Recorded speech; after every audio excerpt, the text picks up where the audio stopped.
मूर्ति के थ्रू। ये वैसा ही हो गया जैसे कि आप अपने फादर को याद करते हो उनकी फोटो देखकर। फोटो के जरिए आप अपने पिता को याद कर रहे हो और उनको प्यार जता रहे हो, लेकिन इसका मतलब ये नहीं कि आप एक्चुअल पिता को भूलकर सिर्फ इस फिजिकल फोटो को ही प्यार जताने लग जाओ और याद करने लग जाओ। सिमिलरली हर हिंदू जानता है कि यहाँ पर मूर्ति के जरिए भगवान की पूजा करी जा रही है, एक्चुअली में उस फिजिकल मूर्ति की पूजा नहीं करी जा रही है। इस चीज का एक अच्छा जवाब आचार्य प्रशांत जी ने दिया था जब मैंने उनके साथ बात करी थी। मूर्ति जो है वो एक सफल प्रयोग रहा है।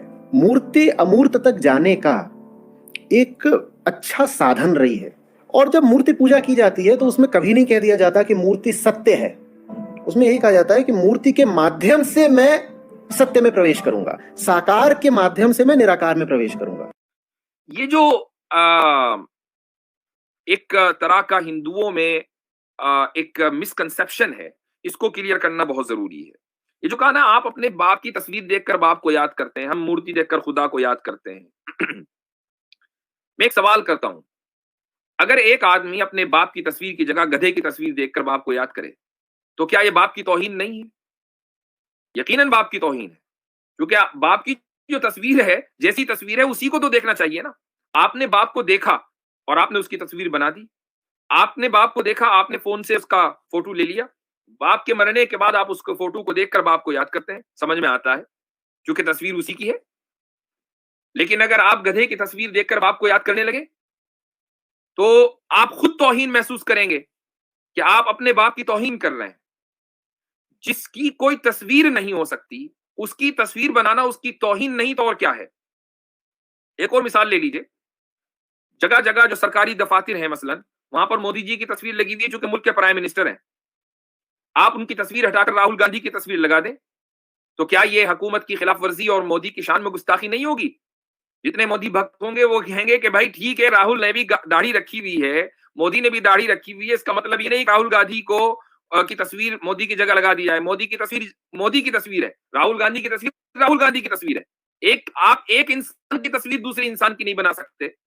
तो जिसकी कोई तस्वीर हो ही नहीं सकती, जिसका कोई शेप नहीं, कोई फॉर्म नहीं, उसकी तस्वीर बनाने का क्या मतलब? और ये तो फिर खुदा है। बहुत सी चीजें और तसव्वुरात ऐसे हैं कि जिनकी आप सुबह कयामत तक तस्वीर नहीं बना सकते। कोई आदमी बुज़दिली और बहादुरी की तस्वीर बनाकर दिखाए, हाँ, बुज़दिल और बहादुर की तस्वीर बना सकते हैं आप, क्योंकि बुज़दिल इंसान होता है, बहादुर इंसान होता है। लेकिन बुज़दिली और बहादुरी एक कॉन्सेप्ट है। आप उस कॉन्सेप्ट की तस्वीर बना दें और ऐसी तस्वीर बना दें कि सारी दुनिया उसको तस्लीम कर ले कि हाँ यही बुज़दिली की तस्वीर है, हाँ यही बहादुरी की तस्वीर है। तो जो चीजें इंसान से मुताल्लिक हैं, जो उसकी सिफत और उसकी खुसूसियात, हम अगर उसकी तस्वीर नहीं बना सकते तो खुदा के जिसने कभी अपनी तस्वीर दुनिया को नहीं दिखाई, खुदा के जिसकी कोई तस्वीर नहीं है, जिसका कोई शेप नहीं है, जिसका फॉर्म नहीं है, उसकी तस्वीर इंसान अगर बनाए तो क्या यह खुदा की शान में गुस्ताखी नहीं होगी? अच्छा, अब धौरव राठी अपनी इस बात को जस्टिफाई करने के लिए साथ में ये भी कहते हैं, देखिए उनके कमेंट में, some Muslims saying that how can there be idol of God when he has no body? कुछ मुसलमान ये कह रहे हैं कि खुदा की तस्वीर कैसे हो सकती है, उसका मुजस्समा कैसे हो सकता है जबकि खुदा का कोई जिस्म नहीं है। Well, Hadith al-Bukhari and Muslim quote Prophet Muhammad sallallahu alaihi wasallam is saying, if any one of you fighting with his brother, he should avoid his face, for indeed Allah created Adam in his image.